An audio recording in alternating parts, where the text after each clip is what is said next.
Good morning, everyone. I want to thank the members of the media for assembling so quickly this morning for this urgent public safety update. With me this morning is Acting Buffalo Police Commissioner Al Wright and Chief of Detectives Craig Macy. Last night at 7:14 p.m., Buffalo Police received a call of two missing young girls, Nova Rain Lilly, age 7, and Araya Brown, age 12.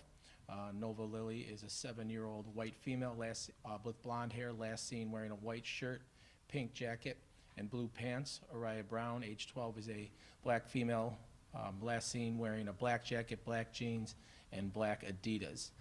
Through video surveillance, they were last seen sometime around 6:30, in the neighborhood of 6:30, in the neighborhood of Main and Utica streets. If anyone has any information, any tips, any sightings, please, we are urging that you please call 911 immediately so that our detectives continue to look for these two young girls.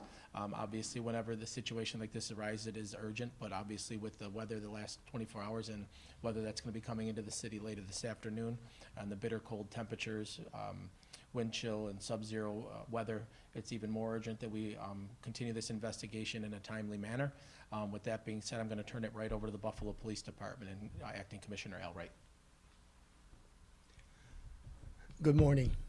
I'd like to say, if any information is out there, please call 911. We have a 12 and a 7-year-old out in the cold, the weather. Someone has to know where they are. We're actively looking. We're using all available resources. But please call 911. We have a 7 and a 12-year-old female that's out there. And we request all help from anyone. Thank you. I'll turn it over to Chief Macy. Good morning, thank you. Immediately after the 911 call was placed, BPD patrol resources responded and then started obtaining the critical information that is needed for something like this. A police report was conducted. Our special victims unit, as well as the district detectives, were also notified, at which point the Missing Persons Clearinghouse, which is a part of New York State DCJS, was contacted, and then a missing child report or an alert was conducted and activated. With respects to an Amber Alert versus a missing person alert or report, there is certain criteria that needs to be made. We request that through the New York State Police and DCJS. We give them all the information that they have, and there is, again, some framework that has to be met before an Amber Alert can be conducted. We are one step below that, as we do not have any information that they are with a unknown third party and or that they are in danger outside of the fact that there is obviously the weather concerns, right? So those are the basic things that you would need for a Amber Alert. Going back to everything that has been conducted by our officers, we have done essentially a grid search from the last location, which was the address where they were living at Child and Family Services on Delaware Avenue.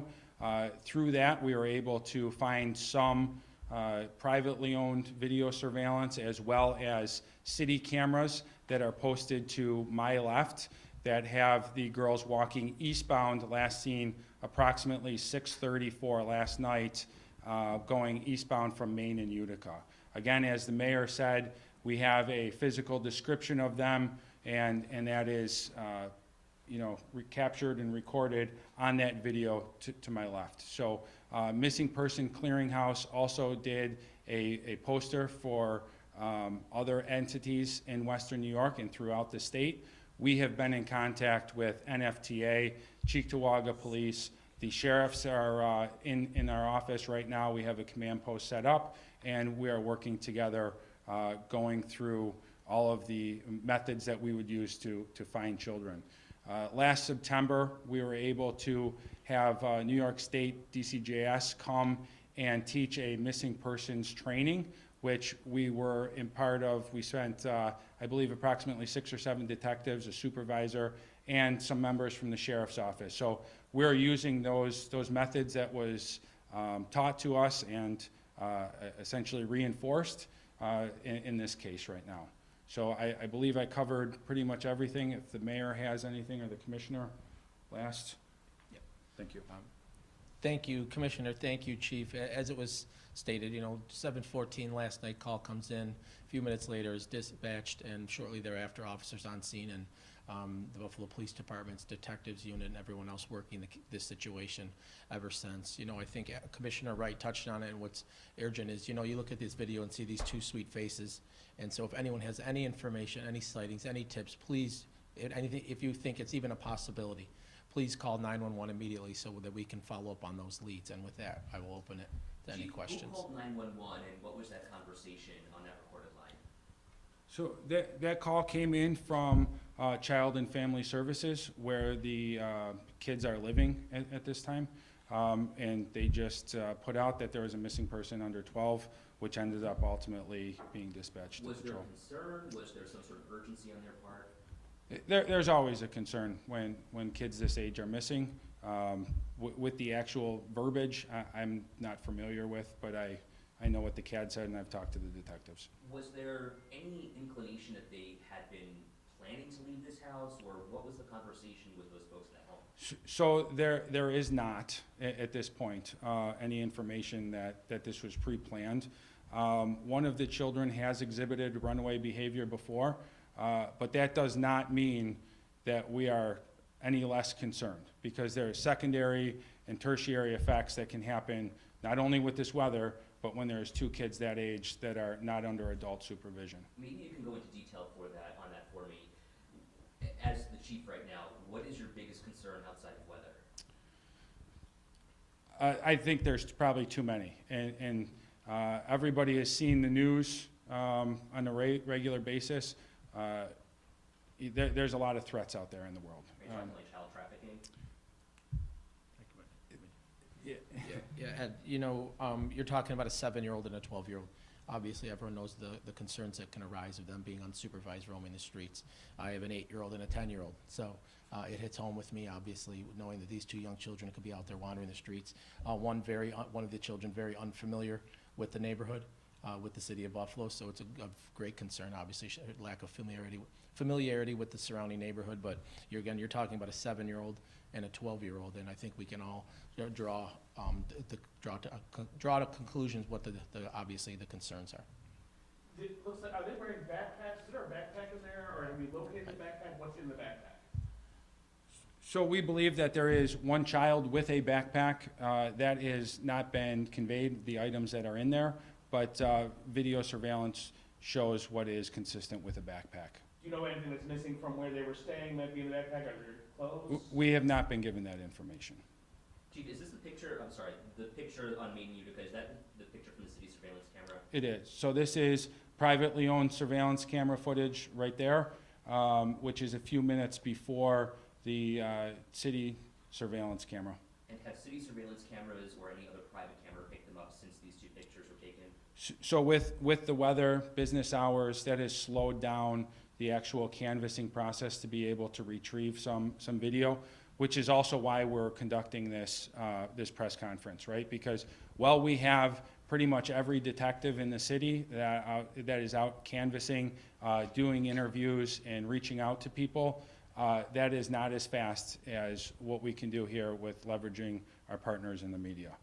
Why wait until this morning to do the press conference? Why not yesterday?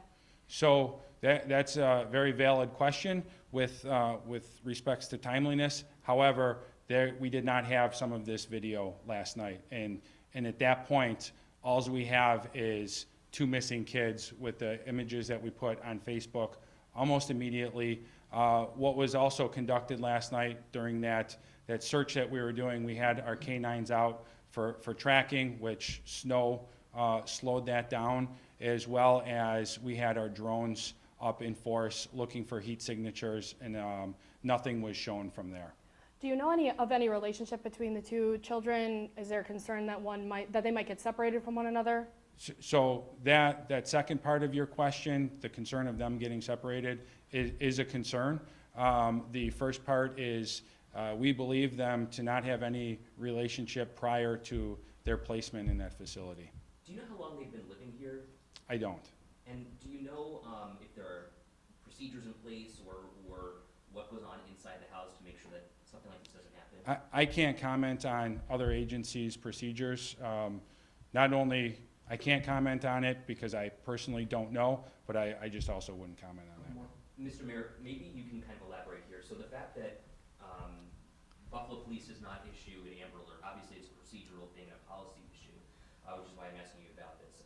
Do you feel that there needs to be a change in policy to make sure that perhaps in this kind of a situation, we can get an Amber Alert issued, albeit not an Amber Alert?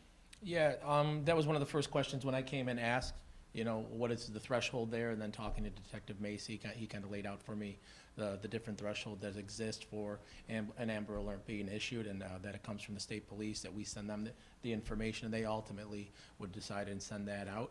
But obviously, when situations like this arise, you have to review these things on a rolling basis.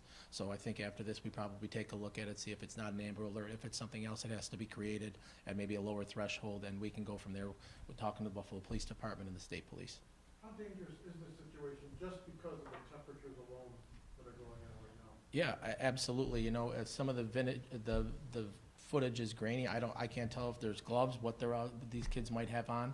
But you know, you're talking about a 7-year-old and a 12-year-old unsupervised roaming the streets of Buffalo in January when we have a cold front that's moved in this week. You've got sub-zero temperatures, and it's dangerous for adults to be out there too long, let alone a 7-year-old and a 12-year-old. So again, any information that anyone can provide, any potential sightings, any tips that you might have, any information, please do not hesitate to call 911 so our detectives continue to work on it.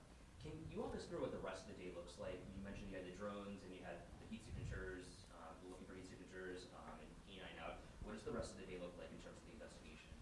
So as the day goes on, we still have had our continuous footprint with our patrol assets, right? The detectives are conducting more interviews. The patrol resources have been consistent, which is pretty heavy with this, and we will now be leveraging some more technical stuff, so.